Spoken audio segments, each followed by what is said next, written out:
everybody, welcome back to my channel. Welcome to the Silver Skillet. So you've all seen my bed before. No big deal there, right? Okay, so I was struggling with what to do about a headboard. Oh, check out my new walls, by the way.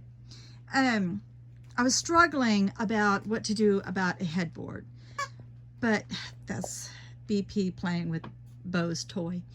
And I thought, you know, maybe I should do something for the country because I live in the country. So I've been looking at like iron beds or headboards, and just I don't know. I don't think that that's me at heart. I think I'm more of a 70s kind of girl. And so I've got like a blank slate. And y'all, I did not even know what this was called. I didn't know it was called a floating headboard. So when you create a thing on the wall that's attached to the wall, not exactly attached to the head of your bed, it's actually called a floating headboard. I have a blank canvas. I have an insane cat, and I have 70s at my heart, but I'm also limited in what I can go and get. So I went to the Dollar General. Let's see what we can do. Oh, I'm excited.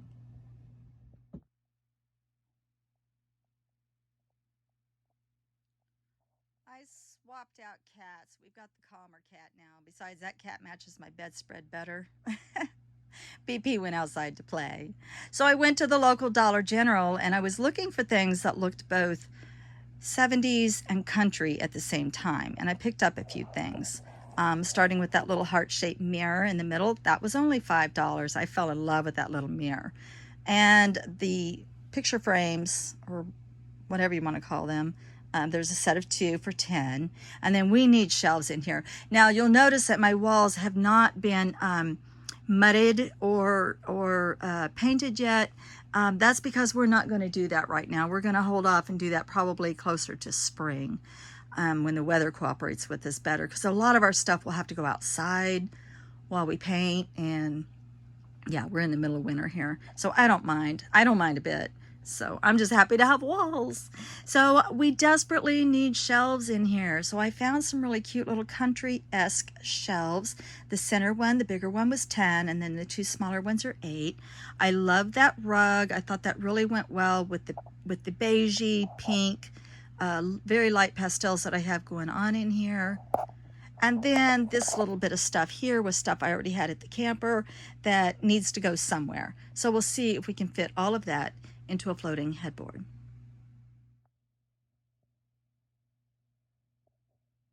So I have arranged and rearranged and rearranged, and I think I finally like this idea the best. So an non-traditional use of these shelves is that actually the shelves are supposed to be like this, but that kind of looks like a milk crate on my wall.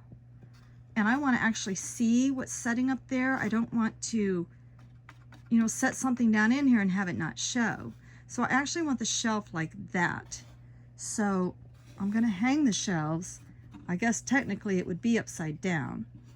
And then I thought, what's going to save space on that wall is if I have the hanging things, since there are 3 of them and I want it to be balanced, I'm going to have them actually come out of the shelf.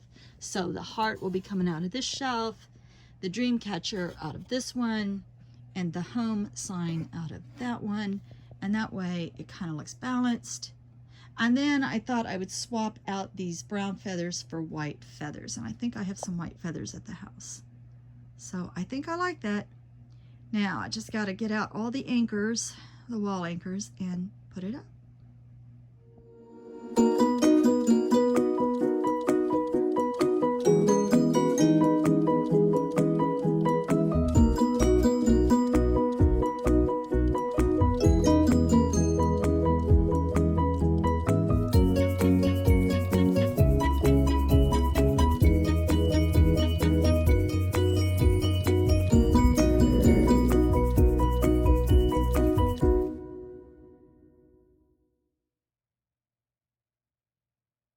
Okay, I'm pretty happy with the outcome of this non-traditional use of these Dollar General items. So if you took away the $15 rug, which I love, by the way, the total cost of these 1, 2, 3, 4, 5 items that I went out and bought was $41. So that was a lot cheaper than the several $100 headboards that I've been looking at. Plus, because I'm in a tiny house, pretty much everything has to be multifunctional.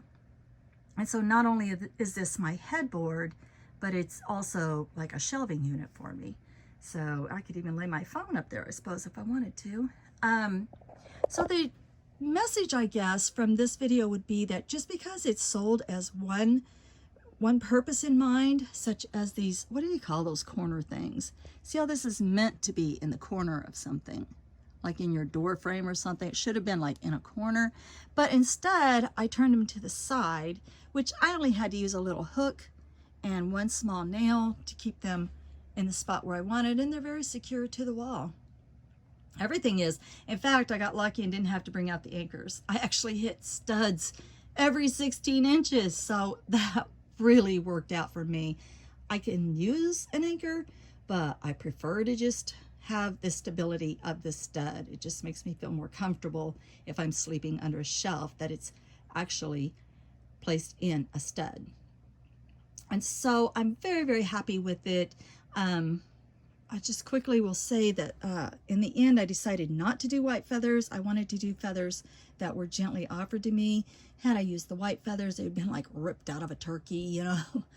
And I don't want to sleep under that. So every one of these feathers is gently offered. Feathers that I've, you know, collected. And little souvenirs from my grandkids that didn't have a spot before, and now they do. They have a little place of their very own. And then I've got my laughing Buddha, I've got my sleepy crystals, my Tibetan singing bowl, my Indian brass goblets. I'm just really, really happy. It still has that 70s feel to it to me, but with a bit of a modern twist, and still has the nature of country without over countryfying my house, if that makes sense. So overall, I'm extremely happy with it. Again, this is what's called a floating headboard. I never knew what they were called, but takes the place of a headboard.